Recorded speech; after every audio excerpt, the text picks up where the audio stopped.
जम्मू कश्मीर के विधानसभा चुनाव जिसका सब बेसब्री से इंतजार कर रहे हैं। जी हाँ, 5 राज्यों के चुनाव के रिजल्ट्स जहां एक और ऑलरेडी घोषित हो चुके हैं, वहीं अगर हम जम्मू कश्मीर की बात करते चले तो अब बारी है जम्मू कश्मीर के असेंबली इलेक्शंस की। ऐसे में इस वक्त एक बड़ी खबर सामने निकल कर आई। बताते चले कि chief election commissioner Sushil Chandra ने भी ये स्पष्ट कर दिया है कि जम्मू कश्मीर में परिसीमन प्रक्रिया यानी कि डेलिमिटेशन कमीशन जो काफी लंबे समय से असेंबली सीट्स पर अपनी रिपोर्ट तैयार कर रही थी, अब ये पूरा प्रोसीजर जो है वो 6 मई तक पूरा हो जाएगा। जी हाँ दर्शकों, 2 महीने के भीतर भीतर आप कह सकते हैं कि डेलिमिटेशन का पूरा प्रोसीजर जो है वो पूरा हो जाएगा और अब विधानसभा चुनाव जल्द ही जम्मू कश्मीर में देखने को मिलेंगे। जहां तक विधानसभा चुनाव करवाने की बात है तो इसका निर्णय समीक्षा के बाद लिया जाएगा और परिसीमन आयोग द्वारा तैयार की गई फाइनल रिपोर्ट को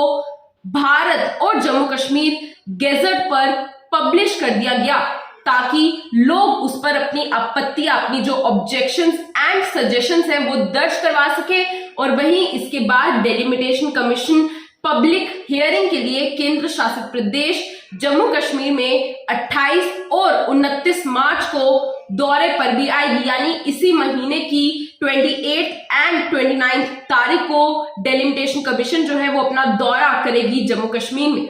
दर्शकों, आपको बता दें कि परिसीमन आयोग की बात कर ही रहे, डेलिमिटेशन कमीशन को जम्मू और कश्मीर में असेंबली सीट्स और साथ ही साथ पार्लियामेंट्री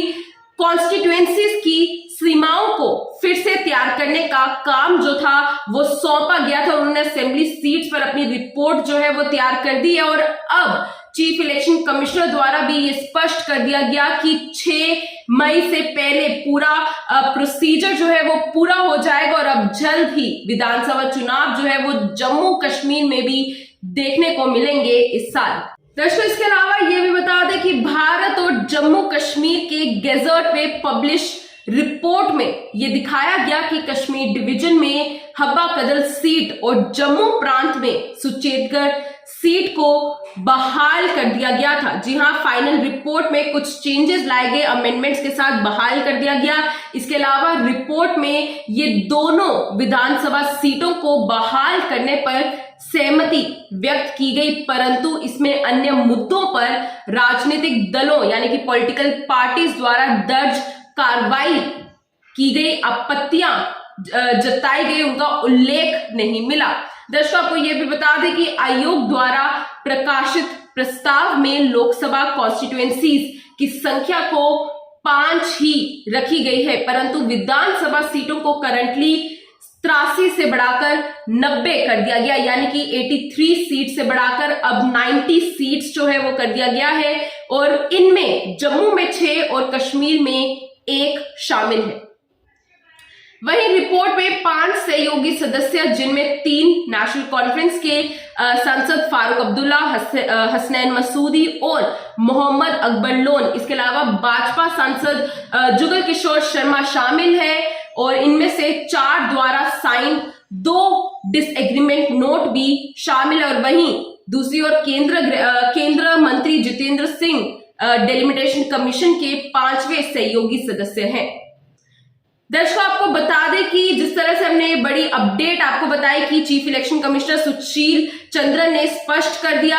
कमीशन की प्रक्रिया को लेकर। उन्होंने ये भी कहा कि पब्लिक रिप्रेजेंटेटिव से उनकी बात सुनने के बाद कमीशन उनकी आपत्तियों पर भी विचार करेगा और 6 मई से पहले 2 महीने के भीतर परिसीमन की प्रक्रिया को पूरा कर लिया जाएगा। जी हाँ, बात कर रहे हैं यहाँ पर हम परिसीमन आयोग की पूरे प्रोसेस को, तो परिसीमन पूरा करने के बाद विधानसभा चुनावों को लेकर समीक्षा भी की जाएगी, डेट फाइनलाइज की जाएगी और अगर सभी कुछ व्यवस्थित लगा तो बहुत जल्द ही विधानसभा चुनावों को सही